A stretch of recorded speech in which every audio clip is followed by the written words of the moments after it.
आज हम एक ऐसे ब्रांड की कहानी में उतर रहे हैं जो कभी मोबाइल की दुनिया का कह सकते हैं सरताज था। ब्लैकबेरी। याद है या वो जमाना जब हर बड़े प्रोफेशनल, हर सीईओ के हाथ में वही फोन नजर आता था, वो QWE कीबोर्ड वाला। एक स्टेटस सिंबल जैसा। हमारे पास जो जरिया है वो है ब्लैकबेरी एक दौर का अंत शीर्षक वाले लेख के कुछ अंश। ओके। तो आज हम समझेंगे कि कैसे ये अर्श पर पहुंचा और फिर कैसे देखते देखते बाजार से लगभग गायब हो गया। हाँ, ये कहानी वाकई टेक इंडस्ट्री के उतार चढ़ाव का एक क्लासिक उदाहरण है। इसकी जड़ें जाती हैं 1984 में।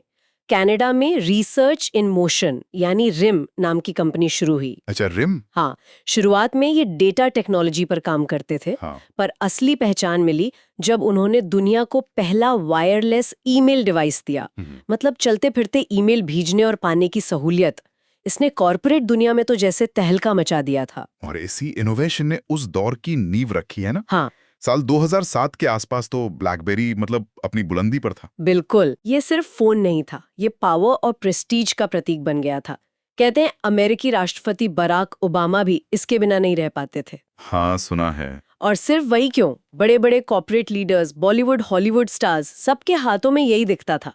और बीबीएम, ब्लैकबेरी मैसेंजर, उसका तो अपना ही क्रेज था। हाँ बिल्कुल, BBM उस वक्त का व्हाट्सएप था, शायद उससे भी ज्यादा एक्सक्लूसिव। BBM पिन शेयर करना दोस्तों और कॉलीग्स के बीच वो एक कूल चीज बन गई थी। सही। और उसकी एन्क्रिप्शन और सिक्योरिटी वो कॉर्पोरेट जगत को बहुत पसंद आई। यहाँ तक कि कई लोग तो सिर्फ BBM के लिए ही ब्लैकबेरी रखते थे। हाँ, ये तो था। लेकिन यहीं अपनी सफलता के चरम पर कहानी में एक बड़ा मोड़ आया। और वो मोड़ था 2007 में एप्पल का iPhone launch. Full touch screen, apps की एक पूरी नई दुनिया। सोर्स बताता है कि ब्लैकबेरी ने इसे शुरू में गंभीरता से नहीं लिया। ऐसा था क्या? सही कहा, ये उनकी शायद सबसे बड़ी रणनीतिक भूल साबित हुई। लेख के मुताबिक ब्लैकबेरी मैनेजमेंट ने आईफोन को बस एक ट्रेंडी गैजेट समझा, या एक फैड जो आएगा और चला जाएगा। अच्छा। हाँ, उन्हें लगा कि उनका मुख्य कस्टमर यानी कॉर्पोरेट यूजर वो कभी भी फिजिकल QWER-TY कीबोर्ड को छोड़कर टच स्क्रीन पर नहीं जाएगा, खासकर ईमेल और डॉक्यूमेंट्स के लिए। वो अपने सिक्योर नेटवर्क और एंटरप्राइज फोकस पर बहुत ज्यादा निर्भर थे। लेकिन बाजार तो बदल रहा था बहुत तेजी से। हाँ, और यही वो समझ नहीं पाए। कंज्यूमर की प्राथमिकताएं बदल रही थीं। लोग अब multimedia, games, social media apps चाहते थे, और आईफोन का ऐप स्टोर इस जरूरत को पूरा कर रहा था। फिर गूगल का एंड्रॉयड आया, जिसने ऐप इकोसिस्टम को और भी बड़ा और ओपन बना दिया। तो ब्लैकबेरी का अपना ऑपरेटिंग सिस्टम BBOS और ऐप वर्ल्ड वो पीछे रह गए, बहुत पीछे। उनके मुकाबले बहुत पिछड़ गए। और फिर डेवलपर्स ने भी iOS और एंड्रॉयड को प्राथमिकता देना शुरू कर दिया। क्योंकि वही यूजर्स थे। एग्जैक्टली, जहां यूजर्स वहीं डेवलपर्स। तो नतीजा ये हुआ कि जो फोन कभी जरूरी माना जाता था वो धीरे धीरे अप्रासंगिक होने लगा। उनका मार्केट शेयर भी तेजी से गिरने लगा होगा। बिल्कुल, सोर्स में शायद आंकड़े ना हो, पर गिरावट बहुत नाटकीय थी। उन्होंने कोशिश की टच स्क्रीन वाले फोन लाएं, जैसे ब्लैकबेरी स्टॉर्म। हाँ, स्टॉर्म याद है। पर वो आईफोन या एंड्रॉयड डिवाइस जैसा अनुभव नहीं दे पाए।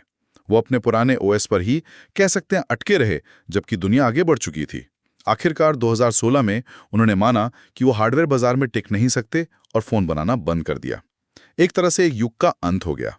लेकिन कहानी यहाँ खत्म नहीं हुई। हमने कुछ वापसी की कोशिशों के बारे में भी सुना है, जैसे TCL और ऑनवर्ड मोबिलिटी के साथ। हाँ, उन्होंने ब्रांड लाइसेंसिंग का रास्ता अपनाया। चीनी कंपनी TCL ने एंड्रॉयड पर चलने वाले कुछ अच्छे कीबोर्ड फोन बनाए, जैसे की1 और की2। हाँ, वो देखे थे मैंने। कुछ पुराने फैंस ने उन्हें पसंद किया, लेकिन वो बड़े पैमाने पर सक्सेसफुल नहीं हो सके। फिर एक अमेरिकी स्टार्टअप ऑनवर्ड मोबिलिटी ने 5G कनेक्टिविटी और फिजिकल कीबोर्ड वाले ब्लैकबेरी फोन का वादा किया। लोगों में उम्मीद जगी थी कि शायद अब वापसी होगी। पर वो उम्मीद भी पूरी नहीं हुई। नहीं, वो प्रोजेक्ट भी 2022 की शुरुआत में रद्द हो गया। ऑनवर्ड मोबिलिटी वो फोन कभी बाजार में ला ही नहीं पाई। तो एक तरह से ब्लैकबेरी स्मार्टफोन का सफर वहीं पर थम गया। आज ब्लैकबेरी नाम की कंपनी तो मौजूद है, लेकिन वो फोन नहीं बनाती। तो अब ब्लैकबेरी क्या करती है? उनका फोकस कहाँ है अब? अब उनका पूरा ध्यान एंटरप्राइज सॉफ्टवेयर और साइबर सिक्योरिटी पर है।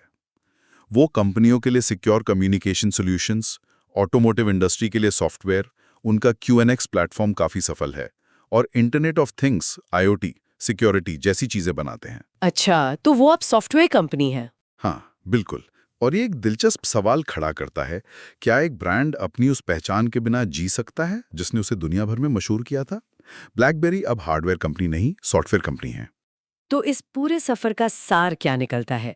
ब्लैकबेरी की कहानी हमें क्या सिखाती है? सबसे बड़ा सबक है मेरे ख्याल से अनुकूलन का, अडेप्टेशन। टेक्नोलॉजी की दुनिया में, खासकर कंज्यूमर टेक में, बदलाव बहुत तेजी से आता है। जो आज टॉप पर है वो कल अप्रासंगिक हो सकता है अगर वो बाजार को, कंज्यूमर की बदलती जरूरतों को और नई टेक्नोलॉजी को समझने और अपनाने में चूक जाए। ब्लैकबेरी का फिजिकल कीबोर्ड उनकी ताकत था, पर वही उनकी सबसे बड़ी कमजोरी बन गया जब बाजार टच स्क्रीन और ऐप्स की तरफ मुड़ गया। मतलब अपनी सफलता पर जरूरत से ज्यादा भरोसा करना और आने वाले बदलाव को नजरअंदाज करना महंगा पड़ सकता है। जो चीज आपको टॉप पर ले गई, जरूरी नहीं कि वो आपको हमेशा वहीं बनाए रखेगी। बिल्कुल सही कहा। ब्लैकबेरी की कहानी सिर्फ एक कंपनी के गिरने की कहानी नहीं है। ये इनोवेशन, मार्केट डायनामिक्स और रणनीतिक दूरदर्शिता के बारे में एक जरूरी केस स्टडी है। और ये सोचने पे मजबूर करती है, आज की जो बड़ी टेक कंपनियां हैं वो इस कहानी से क्या सीख रही हैं, या हम सब अपनी जिंदगी या करियर में इस तेजी से बदलती दुनिया में प्रासंगिक बने रहने के लिए कैसे अनुकूलन कर सकते हैं। ये एक बड़ा सवाल है।